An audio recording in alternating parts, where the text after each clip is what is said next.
मा ज्योतिर्गमय मृत्योर्मा अमृतं गमय।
फॅक्टरीला जायचा विचार आहे की नाही? उठ की लवकर.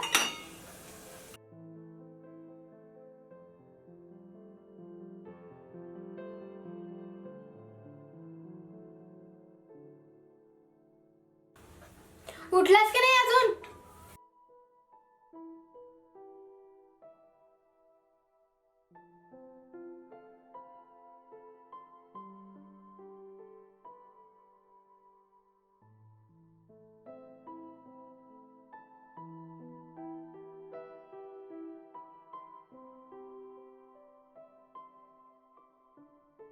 हे नाश्ता रेडी झाला का नाही अजून? हा झालं झालं, थांब जरा. बाबाला पण घालून दे.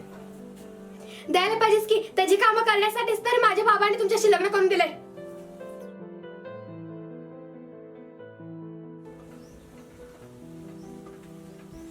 अरे खा.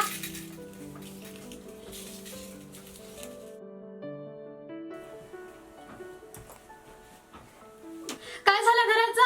हा बघण्याचा विचार आहे का नाही तुमच्या डोक्यात?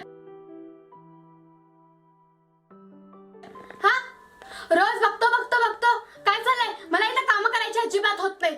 सांगते ना, कळतंय की नाही तुम्हाला? शालू बघ तिथं, आणि चालू झालं.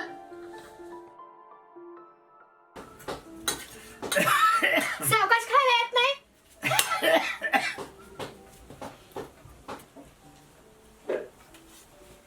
मला आता होत नाही. आत्ताच्या आता घर बदललं नाही ना, लहान मुलीशी लग्न करून आणल्याबद्दल तुमच्यावर आणि तुमच्या वडिलांच्यावर पोलिसांना कंप्लेंट करून आत घालीन. मी काय मस्करी करत नाही. काही ना काहीतरी तुम्ही ठरवलं नाही ना, उद्या काय होतं ते सांगता येणार नाही. बाबा मी फॅक्टरीला जाऊन येतो.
वारगीची पोरगी आमची शाळेला गेली आणि तू सासरा धुडून आले. तुझं काय बाई नशीब.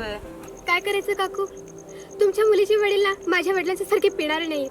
म्हणताना तुमची पोरगी आज शाळेला गेली आणि मी आज सासऱ्याची धुणत होते. काय काय शालू, तुझ्या वडिलांना एवढं का राग आहे का?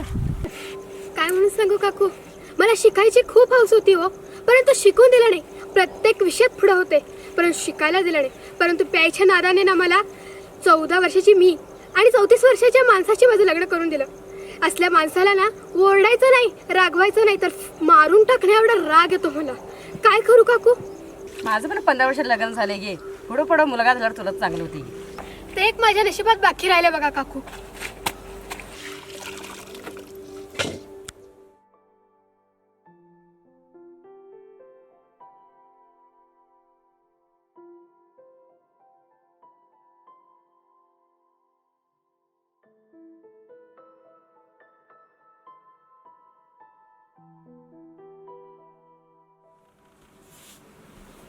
शालो, हे शालो, चहा कर.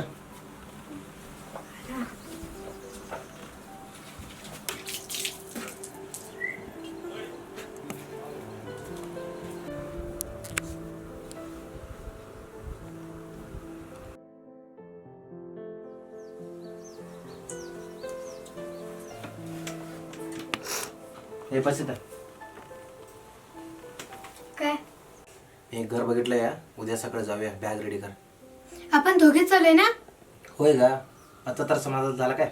आता तरी तुझ्या बाबाच्या हाताखाली काम करायचं वाचलं ना? हा, आता समाधान झाला नाही. बॅग पॅक कर. बरं जाते.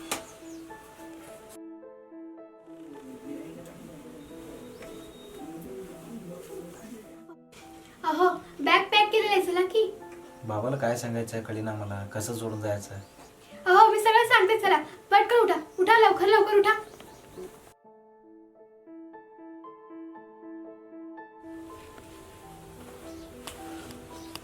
बाबा, माझ्या नवऱ्याने दुसरं घर बघितलंय.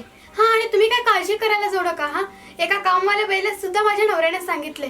ती 3 वेळचं जेवण आणि तुमचे काय हवं नको ते सगळं बघते. हा, आणि एक सांगते, लक्षात ठेवा. हा, जाताना माझ्या नवऱ्याचं काहीतरी सांगून डोकं फिरवण्याचा प्रयत्न केला आणि थांबवण्याचा प्रयत्न केला तर वेगळंच होईल ते. बर, कुठं तर राहा, सुखात राहा. तुम्ही नसला तर आम्ही सुखातच राहतो. घे. बर बर. तिकडे गेल्यावर आणि फोन करून असं झालं तसं झालं म्हणून माझ्या नवऱ्याचं डोकं फिरवण्याचा प्रयत्न करू नकोस. लक्षात ठेव. बर बर, मी कोणाला काय टेन्शन देत नाही. घे.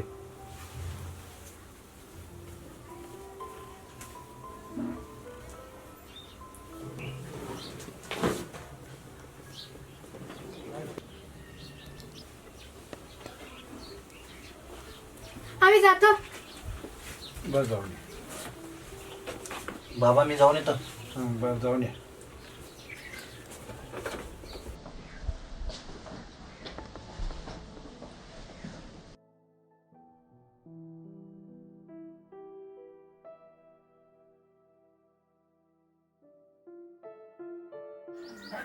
काका, तुमचा मुलगा कामाला सांगितलं. माझं काम मी करून घेतो. मला कोण करायचं नको. जा. आई, तुमचा मुलगा बोलवल्यानंतर मी कामाला होतो. तुम्हालाच नको तर तुमचं काम तुम्हीच करून घ्या.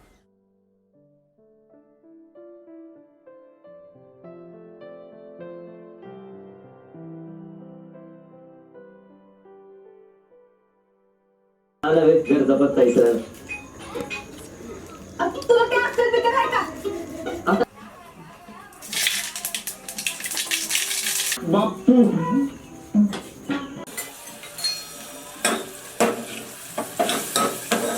राजा, अरे तुला दिलेली कामं तर नीट करत जा.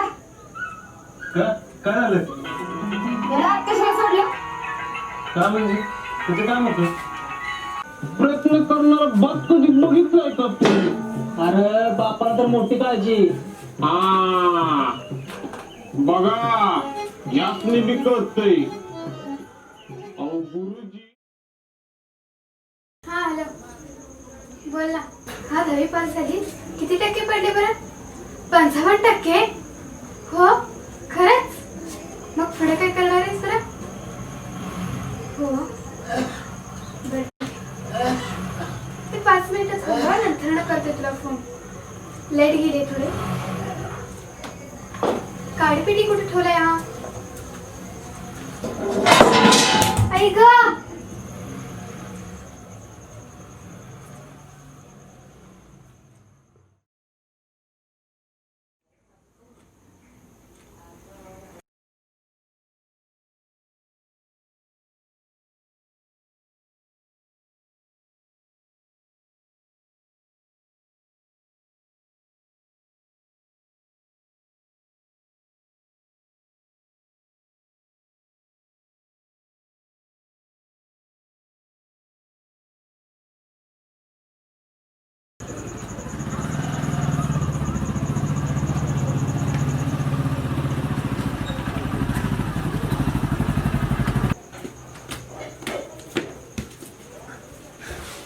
शालू हे शालू हे शालू काय झालं?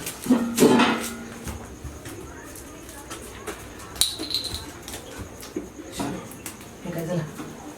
काय झालं?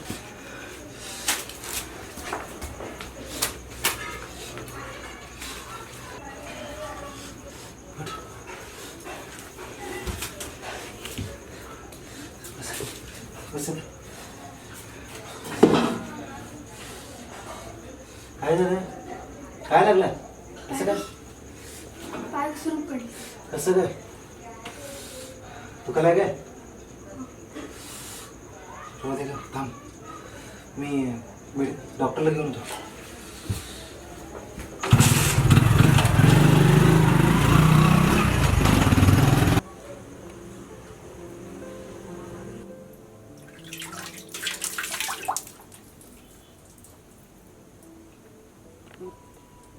माझ्या जीवनात 1 मिनिट अंधार पडला तर एवढं सगळं झालं.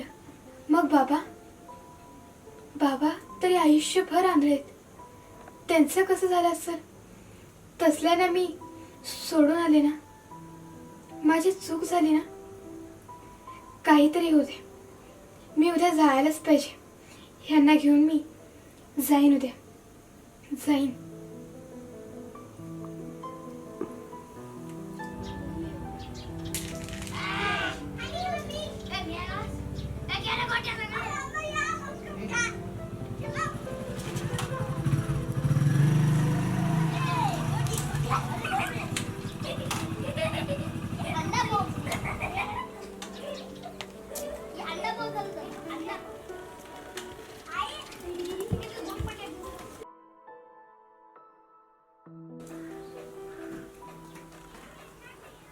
बाबा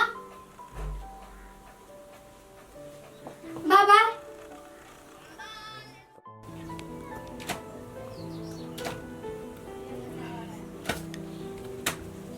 उठा बाबा. तुम्ही का धडत होताय? उठा. मी धुते सारखा. उठा. काय झालं का? काय झालं बाबा? काय धनेवाले आले नाही मग धनच बस बस. बाबा तुम्ही का धुत होतात? आज कामवाली आली नाही का? मला कालच कळालं होतं बाबा तुम्हाला केवढा त्रास होतोय ते. यापुढे मी असं करणार नाही. माझ्यामुळे झालं हे सगळं. मला माफ करा. चुकलं माझं. यापुढे मी तुमची सेवा करत इथेच राहते. हां तू रडू नको. तू माझी मुलगीच आहेस कधी. आज चल त्या खाऊ.